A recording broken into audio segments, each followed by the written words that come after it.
to try to practice, and you think you're going to go Sunday? See how it goes. Yeah, I mean, I think similar to last week of see what I can do and take it day by day.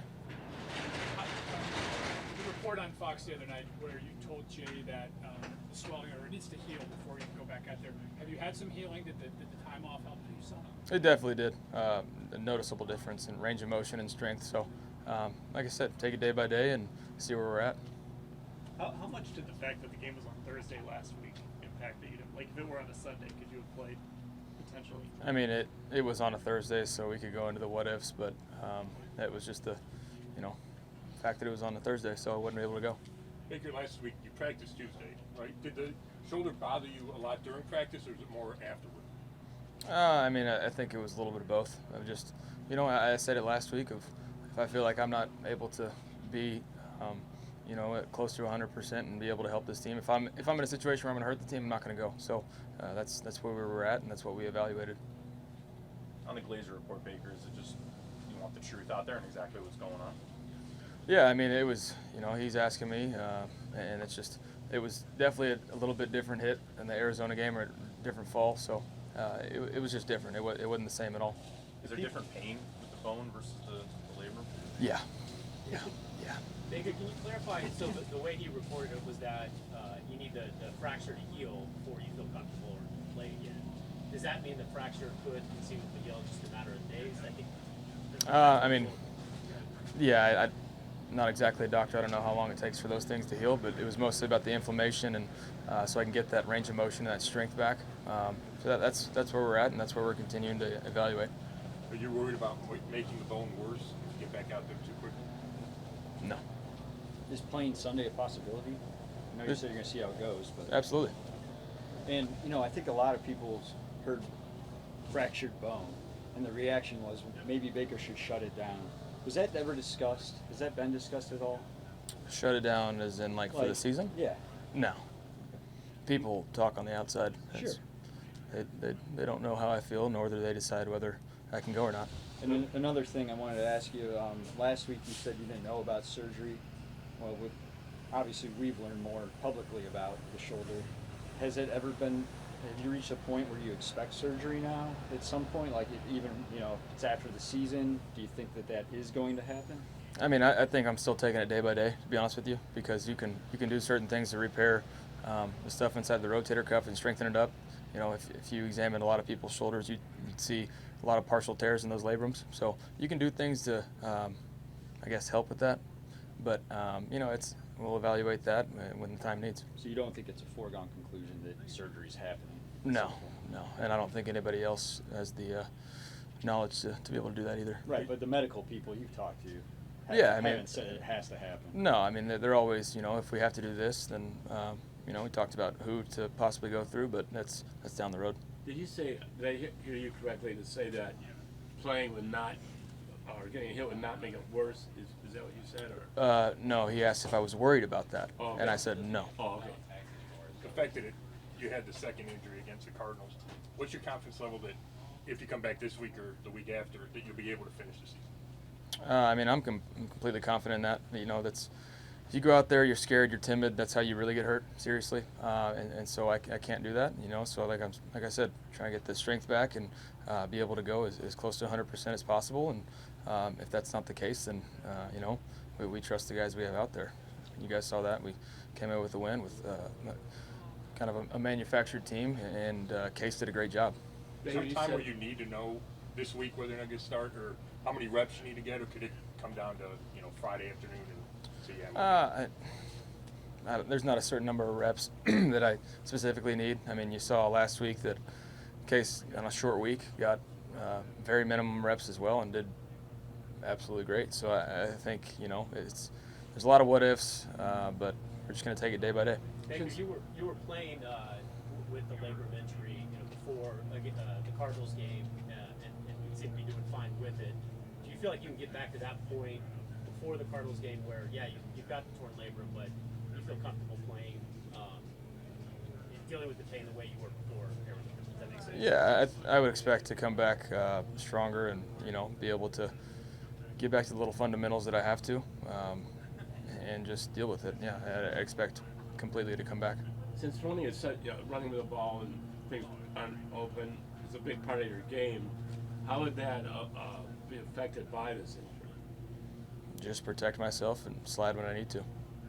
Is range of motion the biggest consideration now? No, I mean I think that's been the biggest difference of playing that Thursday game and having that weekend off of being able to get all that down and do all the rehab I need to do that. You know, it was on a short week. The inflammation's pretty severe, so was able to do that, and now it's getting strength back. So if 1 week helped, would 3 weeks be better? Would an IR stint be wise for you? Or? 3 is greater than 1, Tom. So yes. But I'm not looking at that. I'm looking at taking it day by day. I think you guys know how I am. I want to be out there playing, and like I said last week, if it's a situation where I would hurt the team if I was out there playing, I'm not going to do it.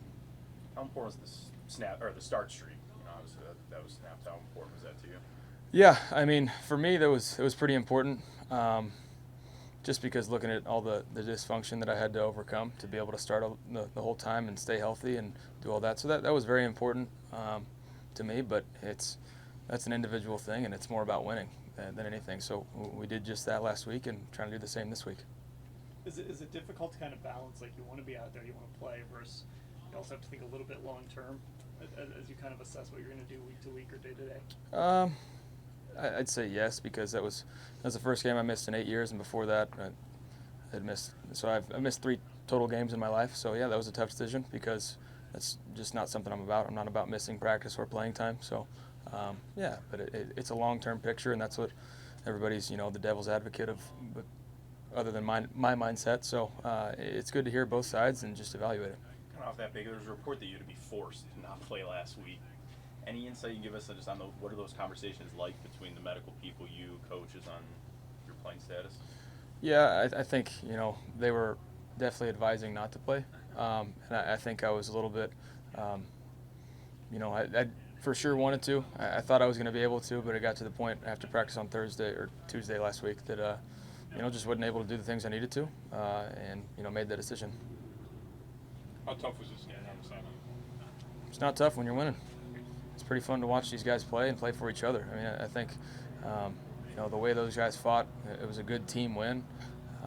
That's what it's about, is, finding ways to win no matter what it is, especially on a short week with limited guys and, just plug and play guys and just to watch them succeed. That's why you see the energy. You see guys fighting for each other, the excitement when guys like Dearness or Johnny Stanton score. That's what it's about, and that's what this team's about, and that's why I continue to say, trust the guys in this locker room, and I love this locker room because of that, and you see that on display. I'm sorry, but if everything goes according to plan, the starting 5 offensive line is going to be back together for the first time since week 1. Does that at all impact your thinking, and just what kind of confidence booster from a protection standpoint for you personally does that give you, knowing that you can have your 5 guys back together? I mean, that'd be great, obviously, but I think look at the last time we played the Steelers. The last 2 times we've had makeshift starters and different guys plug and play. So I trust those guys no matter who's in there. That's just the way we are, and that's how I'm going to operate. So I'm going to try and do the best I can to get back 100%, and those guys have to do the same. That's just what we expect. A couple more. How much confidence do you think you guys gained from those wins over the Steelers at the end of last year, given some of the struggles previously? I think that was big, because division opponent Steelers, they've been the face of the division for a while. It's just always a physical game, and so you saw that physical battle, and you saw the running game of what that was, and flashes of our potential. So, but none of that carries over into this year. So, yeah, it gave us confidence last year, but we've had to hit the reset button because we're sitting right here at 4-3. Kind of off that bigger, you've obviously played them a lot. Does it feel different? Is there a little rivalry feel because it is Pittsburgh, or is it just another game? I mean, it's definitely a division rivalry. I think you hear more about it within the fans and in the community than anything. It's when you play the same guys over and over again, it tends to be like that. But yeah, it's just another good opponent and a great challenge for us. When you think of Ben's career, what pops in your mind? I think he's had an unbelievable career. Obviously, the dealing with injuries, but just his ball placement, his ability to extend plays. I think he's a tremendous player, and he's been able to lead that franchise for a long, long time. And so, I think he's a great player. Are TJ and Minka the first 2 guys you look for when you get to the line, and what makes them so good? and that large human being 97 in the middle. Yeah. Yeah, I mean, they're game changers, so those are the guys you try and neutralize and make sure they're not wrecking the game. Hey, you've thrown support behind Julius Jones, and there's been some updates there, some developments. What do you want people to know about why that's an important issue Yeah. to you? You know, that goes back to, you know, the social injustice movement that, you know, the whole league and the Browns, you know, got behind last year. And, you know, specifically my cause last year was to help Julius out and to try and get the truth out there, to, you know, spread knowledge and awareness, and just to continue to do that. And that's a case that within the state of Oklahoma, obviously I have a lot of ties and familiarity there that I wanted to be a part of because I'm passionate about that and giving back to that state.